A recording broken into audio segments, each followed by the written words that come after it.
စွန်းဥစိုက်ပျိုးရာတွင်ပြိုးပင်ပြိုးခြင်းပြောင်းရွှေ့စိုက်ပျိုးခြင်းနှင့်ရိတ်သိမ်းခြင်းဟူသောအဆင့်များကိုကြော်ဖြတ်ရမည်နေရာလုပ်ငန်းဆောင်ရွက်ချက်တစ်ခုစီကိုလေ့လာကြည့်ကြပါစို့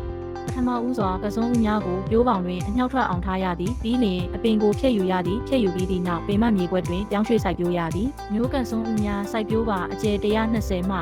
130စင်တီမီတာရှိသောပြိုးပေါင်တစ်ခုပြင်ဆင်ပါမျိုးကစွန်းဥများ၏အရွယ်စားသည်100မှ300ဂရမ်ရှိသင့်သည်သိမ်းဆည်းထားစဉ်ကအအေးဒဏ်သို့မဟုတ်ယောဂကြောင့်မပျက်စီးသောမျိုးဥများကိုရွေးချယ်ပါမြောက်ထွက်သောထိပ်ပိုင်းကိုလားရတူအောင်လှည့်ထားပါတဒန်းနှင့်တဒန်းကြား5စင်တီမီတာခန့်ခြားထားပါတစ်လုံးနှင့်တစ်လုံးကြား2မှ5စင်တီမီတာထား၍မြုပ်ပါမျိုးကန်ဆုံးအများကိုမြုပ်ပြီးနောက်ပြိုးပေါင်ပူချိန်ကို30မှ33ဒီဂရီစင်တီဂရိတ်တွင်ထားရှိသင့်သည်အမြောက်များထွက်လာပြီးနောက်25ဒီဂရီစင်တီဂရိတ်ခန့်တွင်ထားရှိပါစောပိုင်းစိုက်ပျိုးသည့်အခါရေများများလောင်းပါပြိုးပေါင်6တွေ့မသွားစေရန်ရေဆက်လက်ပေးသွားပါသို့သောအဆိုတက်လွန်ကဲခြင်းမဖြစ်ပါစေနှင့်အဆင့်80မှ60ခန့်ပါပြီးအရှည်25စင်တီမီတာခန့်ရှိသည့်ပြိုးပင်များသည်ပေမတ်မြေကွက်တွင်ပြောင်းရွှေ့ဆိုင်ရန်အတွက်အကောင်းဆုံးဖြစ်သည်ပြိုးပင်ဖြတ်သည့်အခါအောက်ခြေတွင်အဆင့်2စစ်3စစ်ခန့်ခြံ၍ဖြတ်ပါဤသို့ခြံထားခြင်းဖြင့်ကြန့်ရှိသောအဆင့်များမှနှောက်တစ်များထွက်ရှိရန်အားပေးရာရောက်ပြီးမြေကြီးမှတဆင့်ကူးဆက်သောယောဂပိုးမွှားများရန်မှကာကွယ်ပေးနိုင်သည်အနှောက်ထွက်နေသည့်ကစွန်းဦးများကိုပြောင်းရွှေ့ဆိုင်ရန်ပေမတ်မြေကွက်ကိုပြင်ဆင်ပါမြေဘောစာမြေစီလွှာပိုးသက်စေမြေဆွေးနှင့်အခြားအရာများထည့်ပါဘောင်ကျဲ80မှ85စင်တီမီတာနှင့်အမြင့်30စင်တီမီတာခန့်ထားရှိပါသုံးများသောအလျားလိုက်စိုက်ပျိုးနည်းအတွက်ဘောင်လေတဲ့တဲ့တွင်အနက်3မှ4စင်တီမီတာရှိတွင်တူပြီးအပင်ပေါက်ကိုအလျားလိုက်ချပါထို့နောက်အောက်ပိုင်း4စင်မှ6စင်ခန့်ကိုမြုပ်ပြီးအရွက်ထွက်နေသောအပိုင်းကိုမြေကြီးအပေါ်ဘက်တွင်ထားပါ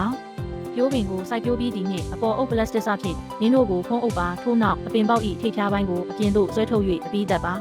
အခြားနည်းလမ်းမှာပင်စီအောက်ရှိအစစ်ကိုအပင်စိုက်တုတ်တံဖြင့်ချိတ်ပြီးပြိုးပင်ကိုအလျားလိုက်ထိုးသွင်းပါပြိုးပင်များကိုစိုက်ပျိုးချိန်တွင်သတိပြုရမည့်အရာများစွာရှိပါသည်။ဥစွာပြိုးပင်များကို20မှ25စင်တီမီတာစီချပြီးစိုက်ပျိုးပါ။ပြိုးပင်အကြီးများနှင့်အငယ်များကိုရောမစိုက်ပါနှင့်။မြေကြီးထဲသို့မြုပ်ထားသောအစစ်အရေအတွက်များလေလေကစွန်းများများပေါက်လေဖြစ်ပြီးရင်းတို့၏အရွယ်စားလည်းညီညီဖြစ်သည်။ကစွန်းဥရိတ်သိမ်းသည့်လုပ်ငန်းစဉ်ကိုအောက်ပါအစဉ်အတိုင်းဆောင်ရွက်ပါသည်ပင်စီဖြတ်ခြင်းပလတ်စတစ်စဖယ်ရှားခြင်းတူးခြင်းနှင့်စုဆောင်းခြင်းတို့ဖြစ်သည်ဥစွာနွယ်ဖြတ်ဆက်ကိုအသုံးပြုပြီးကစွန်းဥနွယ်များကိုဖြတ်ပါနွယ်ဖြတ်ဆက်မရှိပါကတန်စင်အသုံးပြုပြီးလူအားဖြင့်နွယ်များဖြတ်ပါထို့နောက်အပေါ်မှဖုံးအုပ်ထားသောပလတ်စတစ်စကိုဖယ်ရှားပါကစွန်းဥများကိုရိတ်သိမ်းရန်ပေါက်တူးကိုအသုံးပြုပါကစွန်းဥများကိုမထိခိုက်မိစေရန်ဂရုစိုက်ပါ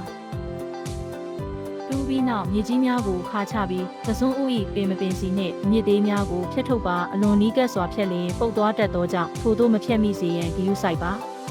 ယောဂကာကွယ်ရန်နှင့်ဈေးကွက်တန်ဖိုးတက်စေရန်ပြန်လည်ကောင်းမွန်လာစေရန်တူးထားသောကစွန်းဥများ၏ပျက်စီးနေသောနေရာများကိုပြုပြင်ပြီးမှသို့လောင်ပါဤဒီမှာစိုက်ပျိုးရေးလုပ်သားများအတွက်သီးနှံအလိုက်လေယာစိုက်ပျိုးရေးဆောင်ရွက်ချက်လမ်းညွှန်ဖြစ်ပါသည်ကျေးဇူးတင်ပါသည်